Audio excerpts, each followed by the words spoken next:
Bonjour l'ami. Ça va? Je m'appelle Laurent. Je suis un youtubeur. D'accord. Et ça m'intéresse un peu de parler avec les gens pour savoir ce qu'ils pensent. Surtout en ce moment. Ah ouais? Parce qu'en ce moment, le gouvernement français, Ouais. il veut interdire l'abaya aux jeunes filles. L'abaya, c'est la robe. Ouais, d'accord. Et je voudrais savoir ce que vous pensez. Est-ce que c'est juste? Est-ce que c'est pas juste? D'accord. Pour moi, qu'est-ce que je dis? C'est la France, c'est pas pareil. Hein. Eh non, c'est pas pareil. C'est pas pareil. Je vais vous raconter une histoire. Une histoire vraie, c'est l'histoire de France. Ouais, d'accord. Il n'y a pas longtemps, Ouais, il y a 400 ans, d'accord. il y avait un peuple qui vivait en France D'accord. et qui voulait mettre en pratique sa religion dans la vie de tous les jours, sans faire du mal à personne. Ouais, ouais. Et ils ont commencé à vivre. Et le Coran, il appelle ces gens-là les gens du livre. Vous connaissez le Coran? Ouais, je connais. Vous l'avez lu, le Coran? Ouais, d'accord. Le Coran, il parle des gens du livre. Ah, ah. Eh bien, en France, avant, il y avait les gens du livre qui voulaient vivre tranquille.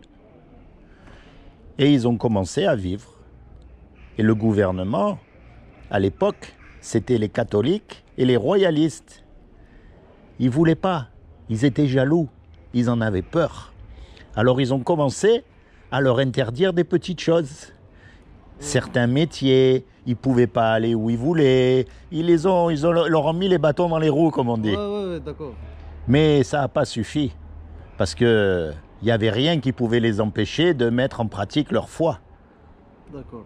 Alors ils ont commencé à les persécuter. Ils ont commencé à les massacrer. Ils tuaient les hommes, ils les pendaient, ils les noyaient, ils prenaient les enfants, ils les mettaient dans des couvents catholiques, ils violaient les femmes, ils faisaient des choses atroces. Et certains hommes, ils les envoyaient dans les galères. Les galères, c'est les bateaux de guerre avec les rames qu'il y avait avant. Et sur ces bateaux, il y avait tous les voyous, tous les bandits. Il y avait aussi des prisonniers turcs, musulmans, qui étaient sur ces bateaux. Si. Et donc, les gens du livre, ils viennent, ils sont là, et c'est dur. Ils étaient maltraités. Si. Et à l'époque, en prison, c'était pas la cantine comme maintenant. Avant, si tu n'avais pas d'argent, tu mangeais pas. Donc, sur les bateaux, c'était comme la prison, tu comprends? C'est pareil. Donc, quand les bateaux en hiver, ils ne pouvaient pas aller en mer, eh ben, les prisonniers, ils pouvaient aller en ville pour trouver un petit travail, gagner un peu de sous, et ça leur permettait de subvenir à leurs besoins. Si. Tous les prisonniers, Si. sauf les gens du livre, sauf les chrétiens. Eh ben, tu sais qui c'est qui aidait les chrétiens? C'était les musulmans. Ils leur faisaient passer de l'argent en cachette, ils leur faisaient passer du courrier en cachette, ils leur faisaient passer la Bible en cachette, et, attends, au péril de leur vie. Parce que ceux qui se sont fait attraper, ils subissaient ce qu'on appelle la bastonnade.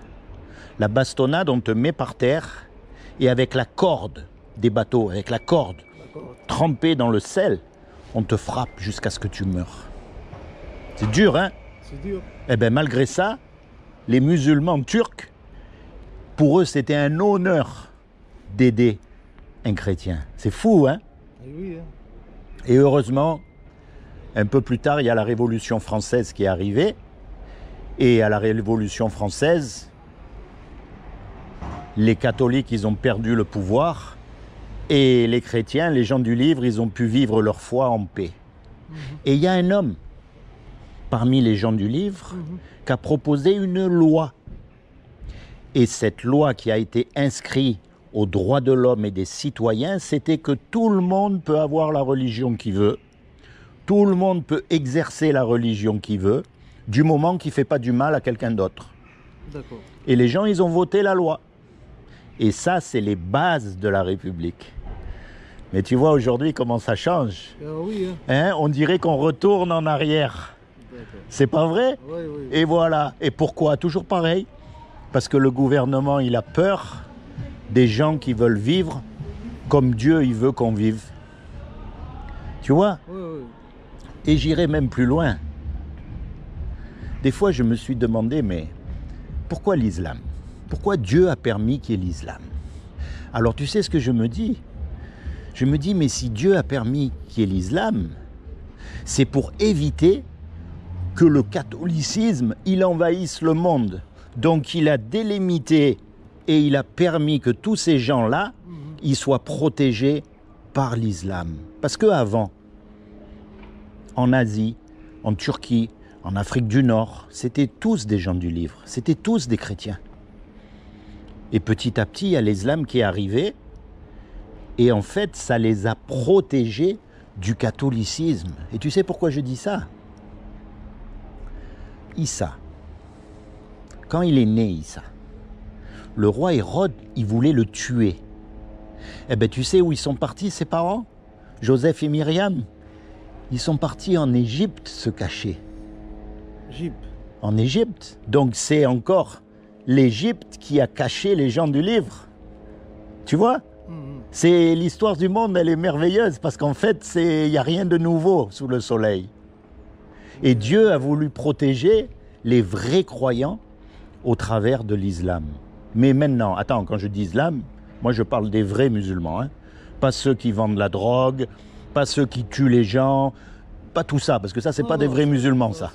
On est d'accord, parce qu'il y a écrit dans le Coran, si tu tues une personne, c'est comme si tu tues tout le monde.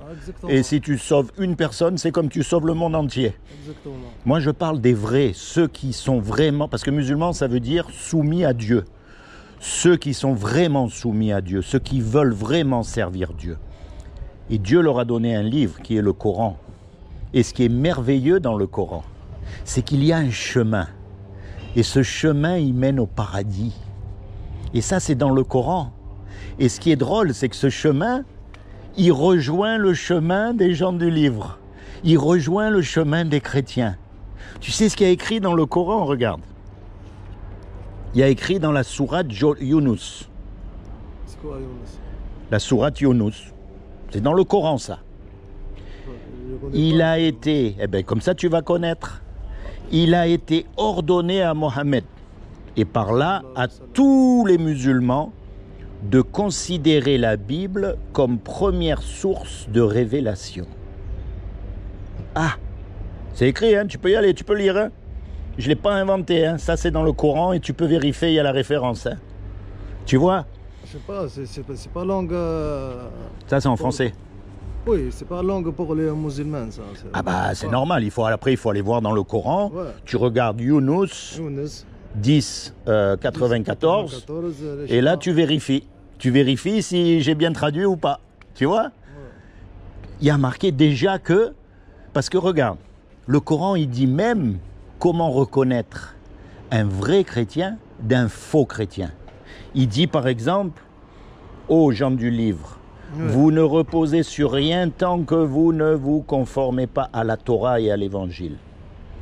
Ça veut dire que, quand tu vois les chrétiens qui vivent en faisant des bêtises sans se baser sur la Torah et l'Évangile, ben ça veut dire que ce n'est pas des vrais.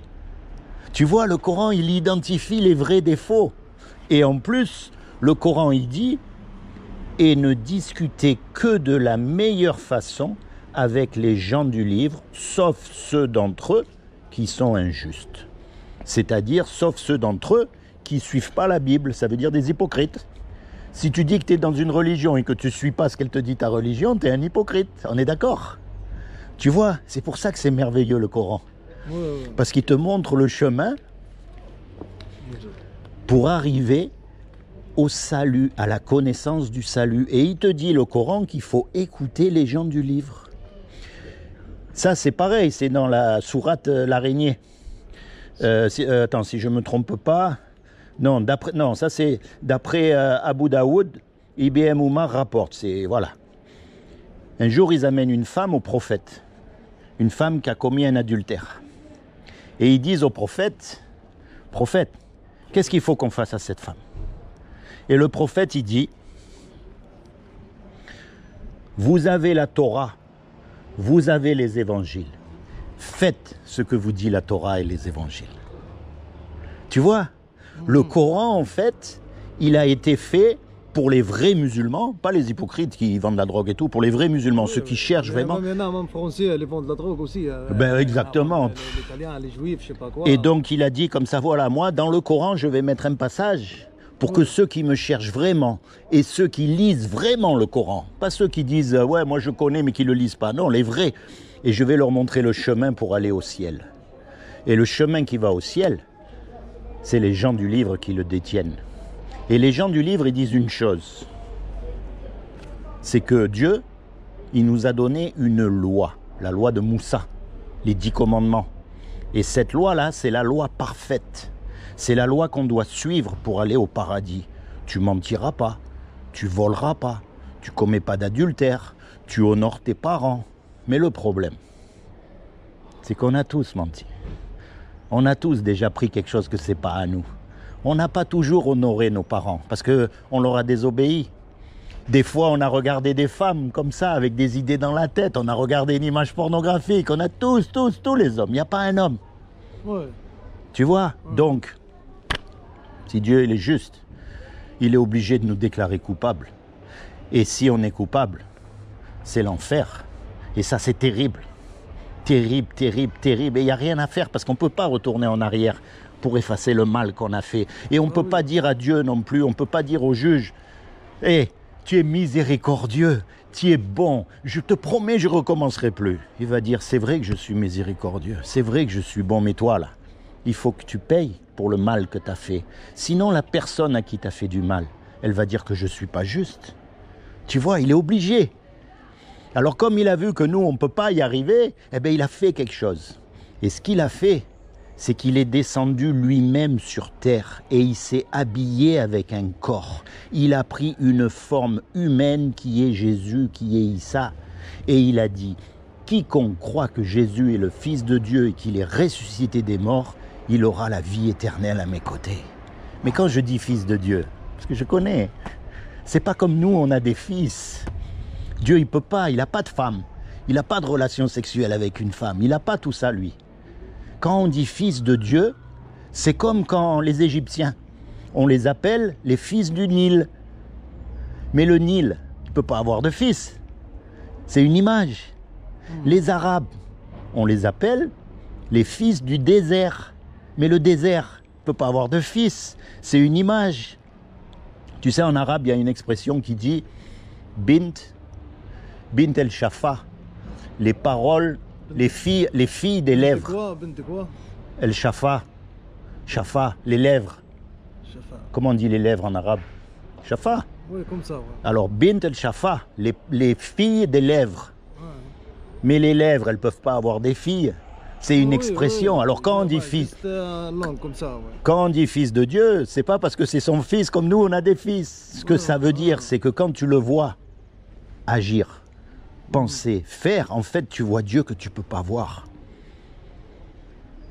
Parce que même dans le Coran, il est écrit plus de fois Issa que Mohamed.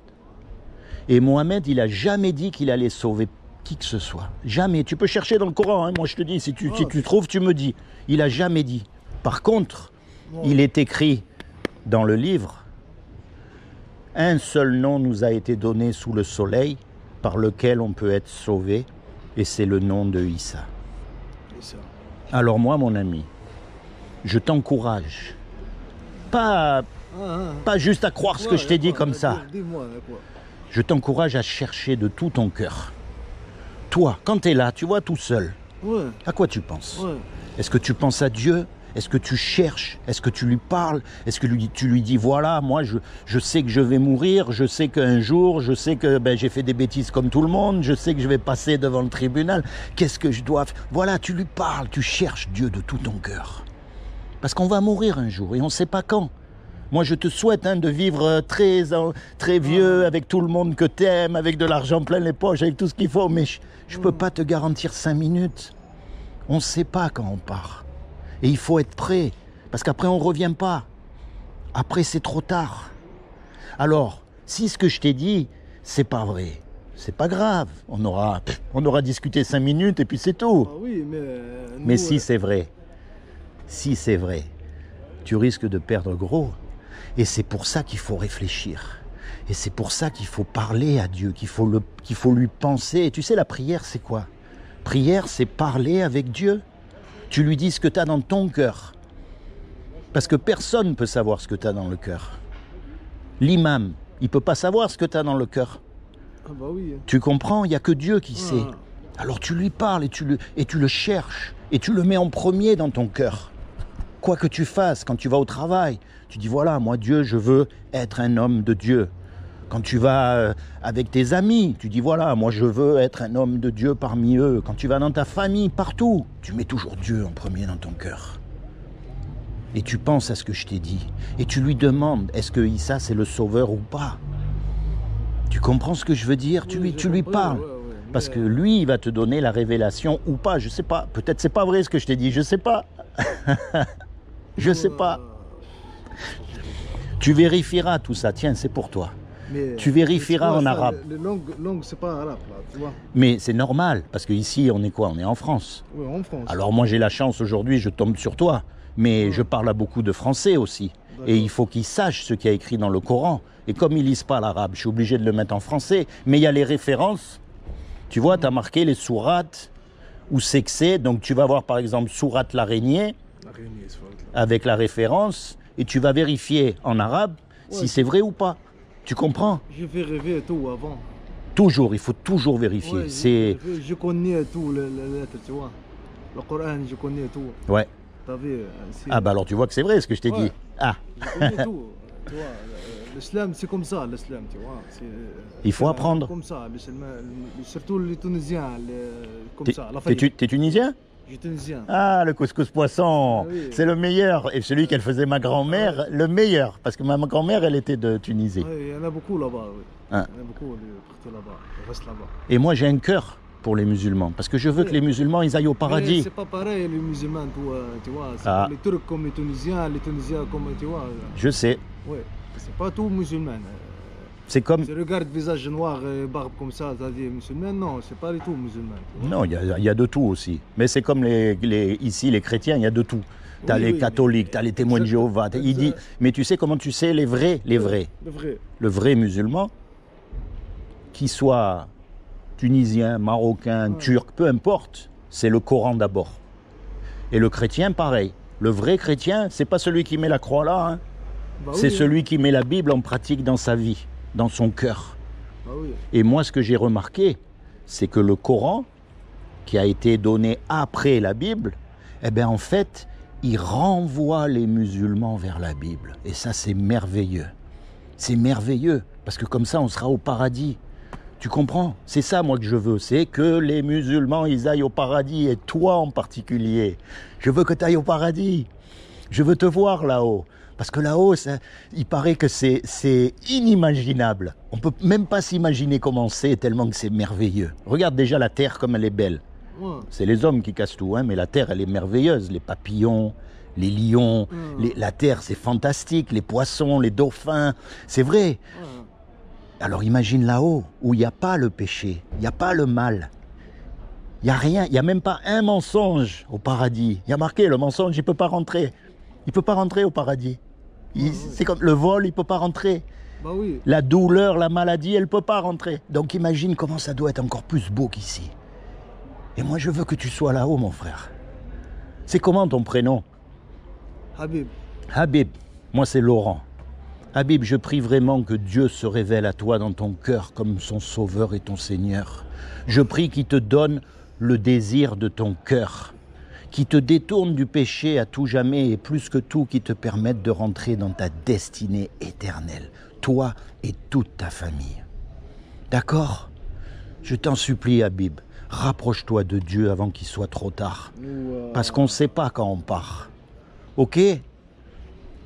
Tu penseras à ce que je t'ai dit? Hein? J'ai compris, ouais. Pense à ce que je t'ai dit. Rapproche-toi de Dieu. Cherche de tout ton cœur, mon frère. Cherche Dieu. D'accord? Sois béni, Habib. Et peut-être un de ces jours, on ne sait jamais. On sait jamais. Au paradis pour sûr. Okay. On se donne rendez-vous là-haut, hein? Ah oui. Hein. Rendez-vous là-haut. Attention. Sois béni, frère. Okay. Sois béni.